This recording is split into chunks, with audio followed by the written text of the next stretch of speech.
Coach, before we talk about this week, let's always go back to Friday night. You'd mentioned that you got the reps in, the injury stayed away, so it was a pretty good night for the scrimmage. Yeah, it was a great night for the scrimmage. I think for both teams, we both left. Both teams came out healthy, got a ton of reps. We got everybody at least 8 reps, and got a really good look for the JV guys, and they got to get out there and have a lot of fun after being dummies for most of the summer too. So all around, it's just a great night for us. You know, you and I talked about this last week. The one thing you want to kind of see what those young guys are able to do just in case you need them sometime in the near future. Absolutely. And some of those, we had some freshmen stepping up and getting varsity reps because there was a couple guys that were just dinged up that we wanted to hold out and not risk them in the scrimmage.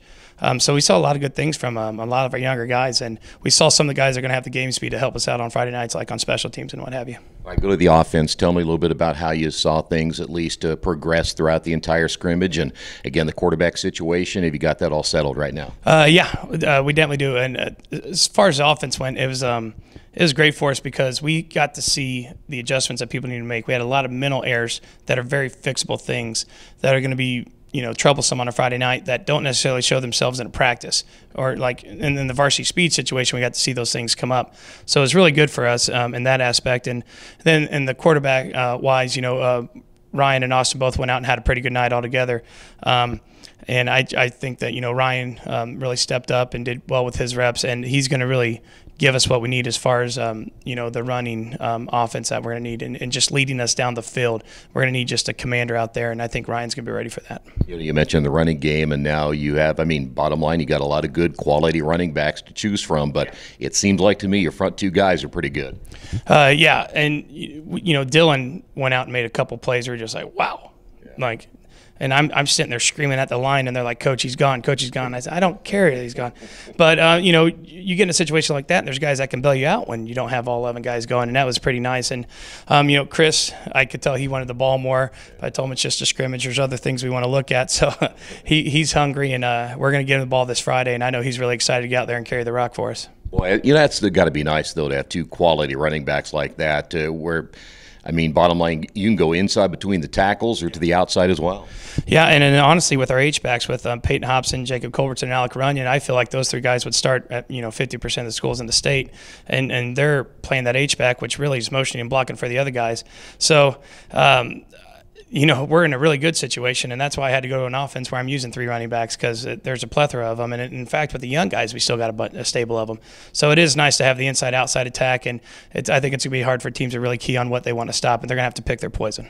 Coach, I heard you talking a little bit about Lincoln, and we'll get to them in a couple of moments. And one thing about it seems like your football team is maybe as physical of a football team as you've had since you've been here. Yeah, that's what we are, and to the point where we're having to really tone down practice because we're hurting each other, which is a good problem to have. And I told him we finally get to go out for real this Friday and play against another team. And one thing we want to do is go out and just establish fast physical play. We want to make sure we're comfortable with the game plan because you're going to play fast when you know what you're doing. We don't want to be tentative, and that's really the stuff we're looking for. And we want to do it the right way. We work technique and our blocking and tackling all the time. So I'm ready to get out there and just see how that's really going to translate in a full varsity football game. Lincoln, I guess, at least from one standpoint, they made a little bit of a change too in their backfield, so they're going to kind of look a little bit different this time. Yeah, I don't know how long Phil can keep Holder at fullback though, but I do know the Hokie kid's pretty good as well. So he's in the same situation where he's got 2 backs that can really hurt you and gash you, and I know he's got those 3 guys returning on the offensive line, and Phil always gets a lot out of his kids. So I told our kids, you got to be ready because you never know what they're going to throw at you, and they play hard. They play hard, and they play fast, and they play downhill. So it's going to be a lot of fun come Friday night. I can't wait to just get out there under the lights. Yeah, well, I'll tell you what, you look back to last year, too, and they lost a couple of games in there that a break here or there, they probably could have won those. Oh, yeah, they easily last year could have been 4-5 in the regular season. And if you look back to the year before that when they went 1-9, same deal. So, with them, it's usually a numbers game. Their numbers are a little low, but like I said, they're going to be ready to play, and they're going to be prepared because Phil always has them ready to go. Hey, Coach, before I let you go, you try to wear these guys down then Friday night. First game out of the Tri-Eastern Conference, which, again, is because of the scheduling and Knightstown being as different. So you open up with a conference game. You try to be as physical and wear them down as early as you possibly can.